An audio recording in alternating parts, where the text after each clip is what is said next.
दोस्तों, आज सुनते हैं कि कराची की लड़की की भटकती आत्मा।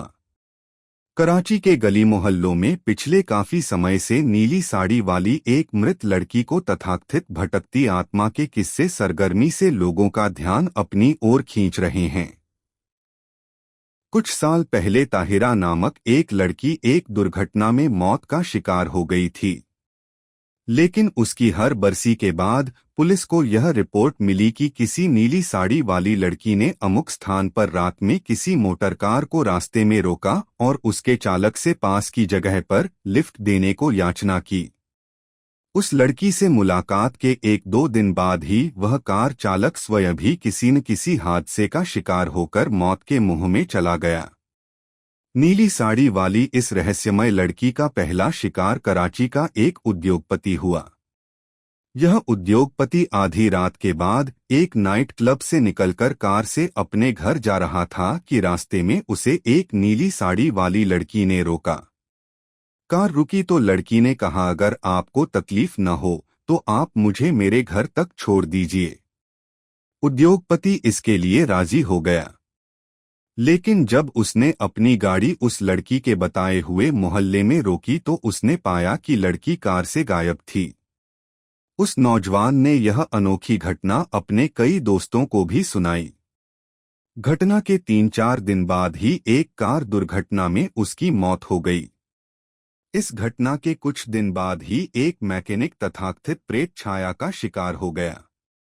रात्रि के समय वह मैकेनिक कारखाने से अपना काम निपटाकर स्कूटर से अपने घर वापस लौट रहा था। रास्ते में उसे एक नीली साड़ी वाली लड़की ने रोका और उससे प्रार्थना की कि वह उसे पास की ही एक इमारत तक पहुंचा दे। बताया जाता है कि मैकेनिक पहले तो कुछ झिझका, लेकिन तभी उसकी निगाह लड़की की गर्दन के आसपास के कुछ जख्मों पर पड़ी और उसका हृदय पसीज उठा। रास्ते भर लड़की पूरी तरह मौन रही। स्कूटर के रुकने पर वह चुपचाप उससे उतर पड़ी और अभी मैकेनिक ने आगे बढ़ने के लिए अपना स्कूटर मोड़ा भी नहीं था कि वह पूरी तरह अदृश्य हो चुकी थी। आप पूछेंगे, मैकेनिक का क्या हुआ? वह 2-4 दिन बाद ही अपने कुछ दोस्तों के साथ समुद्र में नहाने के लिए निकला और वहां पानी में डूबकर उसकी मृत्यु हो गई। मैकेनिक के बाद एक पुलिस अधिकारी की बारी आई। तस्करी नियंत्रण विभाग का यह वरिष्ठ अधिकारी एक रात कार से अपने घर वापस लौट रहा था।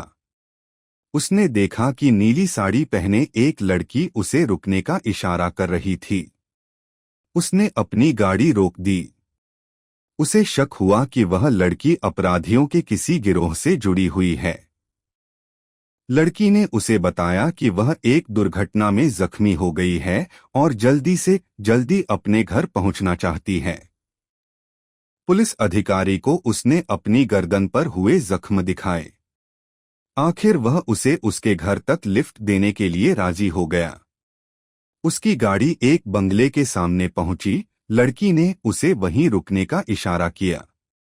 लड़की के अंदर जाने पर अधिकारी ने एहतियातन उस बंगले का नंबर नोट कर लिया और फिर कार अपने गंतव्य की ओर मोड़ ली।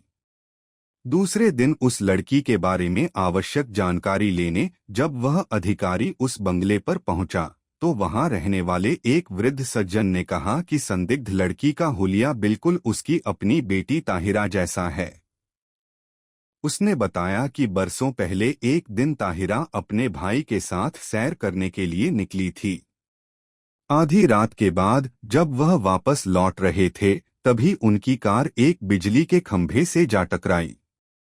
लड़का तो बच गया, लेकिन ताहिरा ने वहीं दम तोड़ दिया। लेकिन बूढ़े पिता की यह कहानी सुनने के बाद पुलिस अधिकारी पर क्या बीती। 3-4 दिन बाद ही तस्करों के एक गिरोह को पकड़ने की कोशिश करते हुए वह गोलियों का शिकार हो गया।